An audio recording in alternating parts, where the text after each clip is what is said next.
الله عزيز الله الله الله الله الله الله الله كريم الله الله الله الله الله الله الله سبحان الله الله الله الله الله الله الله سلطان الله يا ربي أنت السلطان نحن عبيد أعوذ بالله من الشيطان الرجيم بسم الله الرحمن الرحيم دستور مدد يا سيدي مدد يا رجال الله أطيعوا الله أطيعوا الرسول وأولي الأمر منكم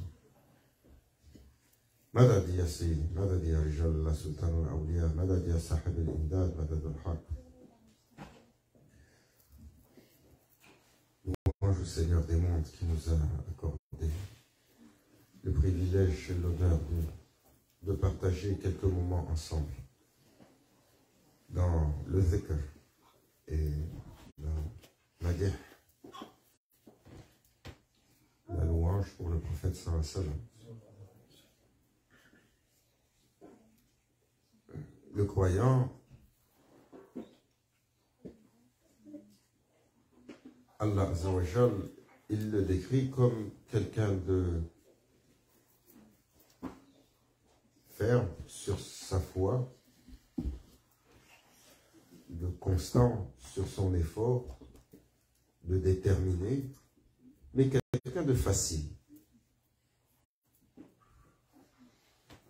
Quelqu'un de facile. Facile, le prophète sallallahu alayhi wa sallam a dit, le croyant, il est facile à vivre. Son compagnonnage n'est pas abrasif. Il n'a pas il n'est pas rigide dans sa réaction. Awliya Allah, Mawlana Cheikh, toujours, il nous disait, soyez pour les autres comme une brise. Soyez pour les autres comme un baume. Soyez pour les autres celui qui facilite. Soyez sur les autres celui qui met la bonne humeur et qui met le sourire. L'un des plus hauts actes d'adoration en islam, c'est mettre le sourire sur le visage d'un croyant. C'est l'un des plus hauts actes d'adoration. C'est-à-dire donner assez de bien, de confort et de plaisir à son prochain au point de le conforter et d'amener chez lui un sourire. Malgré cela, nous sommes toujours dans la controverse. Nous sommes toujours dans la friction. Nous sommes toujours dans « il a dit, elle a fait ». Pourquoi il fait? Pourquoi il dit? Pourquoi il prend? Pourquoi il n'a pas fait? Pourquoi? On est toujours dans la réaction abrasive sur l'autre. Et c'est valable pour tous. Nous tous, on est comme ça. Et l'un des endroits où est-ce que c'est encore le plus présent, l'espace de friction, le zawiya. Allah Azza wa Jal, dans la sourate Al-Furqan, lorsqu'il décrit les croyants, il dit, ils marchent sur la terre désireux de faire plaisir à leur Seigneur. Et quand ils rencontrent les ignorants, talou, salam. Leur réponse, c'est ils étendent tout de suite la paix. Ça, c'est sur les ignorants. Les ignorants, quels qu'ils soient croyants, non croyants, qu'ils soient nos voisins, ils sont ignorants de quoi? Ils sont ignorants de bien des choses. L'ignorant est celui qui ne sait pas et qui, donc en conséquence, son action est inadéquate. Son comportement est inadéquat sa réaction est biaisée parce qu'il ne sait pas quelque chose. Et donc, cela fait du tort à celui qui est transgressé. Le prophète Allah Azza wa Jal, il dit, alors ils étendent la paix. Le prophète sallallahu alayhi wa sallam a dit, soyez comme le palmier dattier. Même lorsque vous recevez des pierres, quand le palmier dattier, il reçoit des pierres, il retourne des dattes sucrées. Oh, combien difficile pour nous. Oh, combien difficile. Car nous ne sommes pas occupés avec ceux qui nous habitent. Nous sommes occupés avec ce qui nous entoure. Nous écoutons, nous regardons, nous scrutons, nous analysons et nous disons ça c'est correct, ça c'est pas correct, ça c'est sur Sunna, ça c'est pas sur Sunna, ça c'est Sharia, ça c'est pas sur Sharia. Et on oublie tout ce que nous, on n'a pas fait. Une fois, un de nos chers sur la silsila, il a appelé son mouride. Et il lui a demandé d'aller lui chercher un ouvrage sur à tel endroit dans la Zawiya où est-ce qu'il y a la bibliothèque. Dans la bibliothèque. Il lui a pas dit où. Il dit va dans la bibliothèque, ramène-moi tel ouvrage. Et Mouride, il ne sait pas où est la bibliothèque. Donc il est un peu gêné. Alors il a demandé à son chef. Au Hossein, il dit, où est la bibliothèque? Et son cher, il le regarde. Et Yahweh a dit, ça fait 7 ans que tu es dans la Zawiya. Tu n'as pas vu la bibliothèque? Il est gêné. Et tout de suite, le prophète sallallahu alayhi wa sallam s'est manifesté au cher. Pour dire, il était trop occupé, désireux de son Seigneur.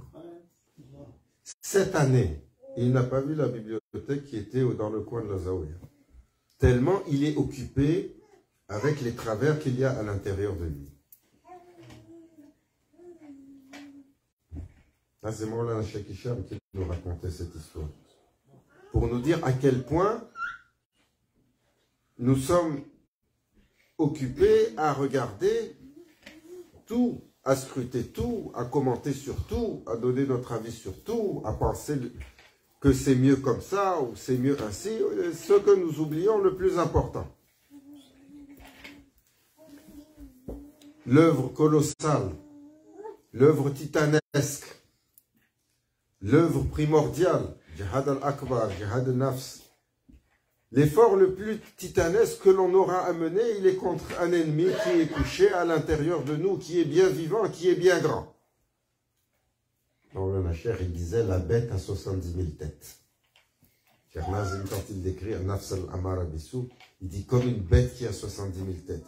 Tu en coupes une, il y en a 69 999. Oh, combien difficile d'être doux pour l'autre, d'être une brise pour l'autre, d'être comme une senteur de parfum pour l'autre, d'être comme balsam, comme un baume sur l'aridité de cette dunya.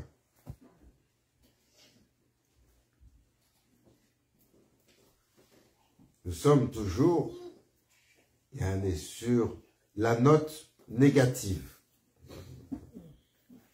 Et Maulana Cheikh, il picote, il s'amuse, il met des épreuves sucrées, pour voir lequel est désireux, lequel fait son effort, lequel est conscient, lequel s'éveille, ou, comme il dit, la Cheikh Nazim nous disait, depuis le départ de Gancher, je suis assis sur un coffre plein de trésors, personne n'est intéressé. C'est notre réalité.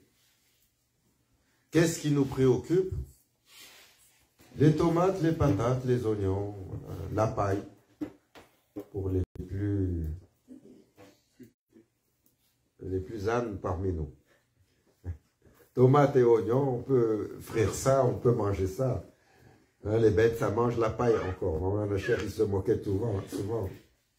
Il disait, ils viennent chez un cher et ils demandent, comme celui qui va chez le sultan, le grand sultan, qui a des coffres remplis de trésors, et il demande de la paille. C'est ce qui nous intéresse.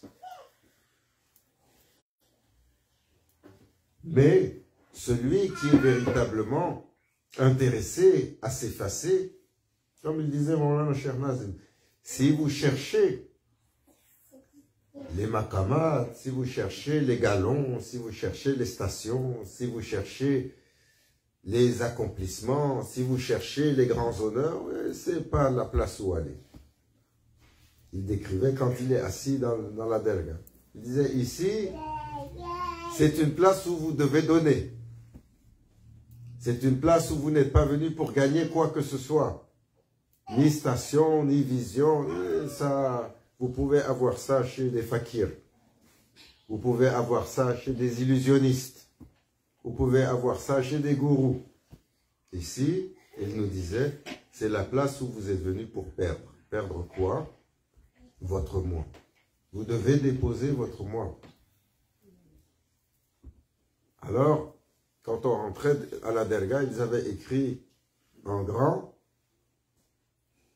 à Chypre, hein, tu rentres dans le corridor, Adab Yahoo.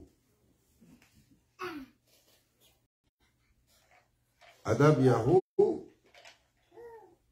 garde ta bienséance. Et dans une zaouia qu'on avait visitée une fois, ils avaient mis à l'entrée un panier. Ils avaient écrit en dessous, avant de rentrer, laissez votre ego ici. Seulement si on pouvait. Seulement si on pouvait. Et pourtant, toutes nos revendications semblent bien fondées, genuines, authentiques. On pense bien faire.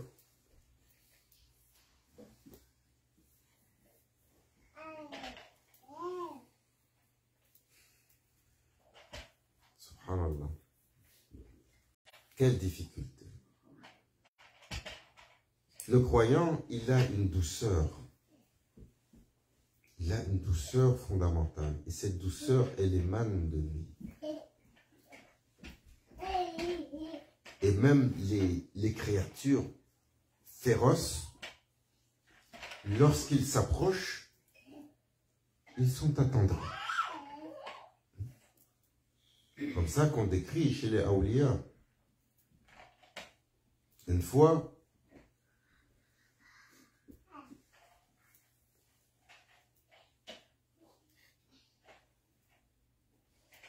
ils étaient quelques chercheurs qui étaient en quête. Et ils sont allés voir, ils étaient en Asie centrale en quête des Ireux. Ils avaient entendu, il y a un cher, et c'est probablement un des Kutub ou un Raus, ou le pôle des saints. Et ils étaient sincères, désireux. Ils sont allés. Quand ils sont arrivés après le voyage de mois, On ne parle pas d'un 10 heures de route, là. Hein? Nous, on se plaint. Quand on va visiter Maulana Cheikh Hicham, ici, c'est 10 heures de route. Combien de plaintes? 10 heures de route comment? Voilà la voiture avec le chauffage, avec le climatiseur, avec les amortisseurs, avec la musique, hein, les sièges confortables. Et avec chaque fois que tu as besoin de boire, voilà, tu fais une sortie. Voilà, la pause McDonald's, comme ils disent ici en Amérique du Nord. Non, ça c'est passé. On est au Canada. C'est des Asdin. Il ne faut pas vexer Sidi Anwar. Il a dit Tim Horton, s'il te plaît. Pas McDonald's. Tim Horton, ici, pour ceux qui ne connaissent pas, hein, parce que ça va un peu partout, c'est la chaîne de café la plus populaire, où est-ce qu'ils vendent toutes sortes de petites choses à manger. Et on rentre là-bas, et on repart tranquille. Non. Malgré ça, toute la plainte. Moi, le premier, dès que je pense, je dis ah, comment je vais faire ça encore après si je fais le voyage une semaine pour me remettre. Et il n'arrête pas de se plaindre. Non. Les chercheurs de vérité, leur himma, la puissance de leur enthousiasme les amène à traverser des déserts, à braver les montagnes, à la recherche de la vérité, à la recherche. Et donc, ils étaient trois désireux. Ils ont voyagé, quelques mois, ils sont arrivés dans la région du Daghestan pour visiter un de nos grands chers qui était là. Après avoir cherché, ils sont arrivés chez lui.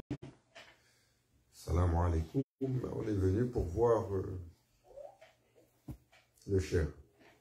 La maîtresse de maison, elle a ouvert la porte. Ah, vous venez d'où? On vient de loin comme ça. Encore un autre groupe de fous. Vous avez parcouru tout ce chemin pour venir voir ce bon à rien, ce vieux fou, encore un autre, d'autres perdus comme vous. Ils sont perplexes. Donc, il n'est pas là. Elle est encore inutile. Vous pouvez le trouver peut-être, il est allé perdre son temps encore en forêt ou à la montagne. Vous le trouverez là-bas.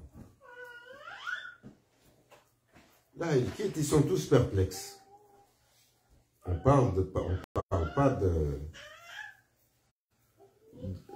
pas de l'imam du coin, avec tout le respect qu'on a pour nos imams. On parle d'un cher dont la réputation le classait quelque part entre les kutub, les aktab, donc les 5 grands pôles parmi les awliya, ou le pôle des saints. Donc là, ils sont inquiets. Non, allons-y quand même, on n'a pas fait tout ce chemin pour se laisser décourager par cela, qu'on soit fixés nous-mêmes. Alors ils vont là où on leur a indiqué, au bas de la montagne. Ils montent. Et là, à un moment donné, ils voient un homme d'un certain âge, avec sa barbe, son turban, qui marche avec une canne dans la main. Et il semble y avoir quelque chose en arrière de lui. Et là, ils disent, peut-être c'est lui. Quand il s'approche, il voit que derrière lui, il y a un lion qui marche, et sur son dos, il y a le bois. Et là, ils sont pris de panique. Le vieil leur dit, ne paniquez pas, il est docile. Quand il s'approche, il voit que sa canne, c'est pas une canne, c'est un serpent qui s'est raidi comme ça pour qu'il puisse marcher pour descendre là. Alors il dit Salam alaikum, il l'appelle par son nom, il appelle l'autre par son nom, l'autre par son nom. Ah. Il dit, vous étiez un peu perplexe et inquiet quand vous êtes allé à la maison. Mon cher, oui. Il dit, j'ai été patient. Et quelqu'un de féroce à mes côtés, j'ai été patient. Parce que j'ai été patient, Allah a mis toutes les créatures féroces de la terre sous mon contrôle. Et là, il relâche le serpent qui se détend et s'en va. Il prend le fagot de bois et le lion retourne dans le... Le lion retourne où? Dans les contreforts de la forêt. C'était un de nos grands chers. C'est Nacher Ubaydullah al-Ahrar. Il était connu pour le compagnonnage de ce lion qui venait le rencontrer dans la forêt. Mais il expliquait, dit parce que j'ai dompté ma bête. J'ai été patiente avec celle qui était à la maison. Allah m'a mis en contrôle de tout ça. Et c'est connu que quand il passait sur son maqam, pendant des années, les gens avaient peur d'aller. Pourquoi? Parce que quand il avait quitté ce monde, toujours autour de son maqam, le lion, il venait. Il venait et il se lamentait. Et il venait s'asseoir, il venait se frotter sur le maqam et il se lamentait. Les gens avaient peur d'aller. C'est Nacher Ubaydullah Ahrar, jusqu'aujourd'hui, sur sa tombe, il y a un morceau de la porte de la Kaaba.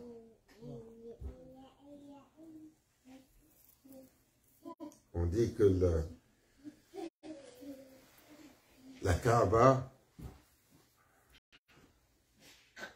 est venue pour tourner autour de lui. Les gens d'Allah, les pôles spirituels. Et un jour, la porte s'est décrochée et elle est tombée. Après, elle est repartie là où elle était. Et on dit que ce jour-là, à Makka, les gens ont trouvé qu'il manquait une porte à la Kaaba. Et ils l'ont trouvé sur sa tombe. Ils l'ont trouvé autour de chez lui. Et sur sa tombe, ils ont mis la porte pour que les gens témoignent. Donc jusqu'aujourd'hui, alhamdoulilah, il n'y a plus le lion. Il n'y a plus le lion, mais la porte est toujours là.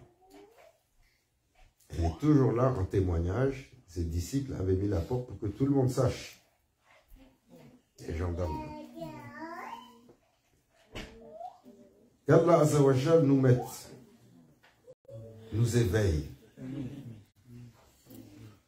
Parce que nous, les croyants, de qui personne n'a à craindre l'action, personne n'a à craindre la parole. Notre action et nos paroles qui sont toujours tellement piquantes, tellement blessantes, tellement conflictuelles, tellement frictionnelles. C'est notre nature. Que nous puissions quitter cette nature et être de ceux et celles dont la compagnie est apaisante. La compagnie est sereine. La compagnie est douce. La compagnie est joyeuse. Allah Azzawajal nous l'accorde par l'honneur de la couronne des croyants Sayyidina Muhammad Abdallah Salatu Wassalam. إلى حضرة النبي الفاتح.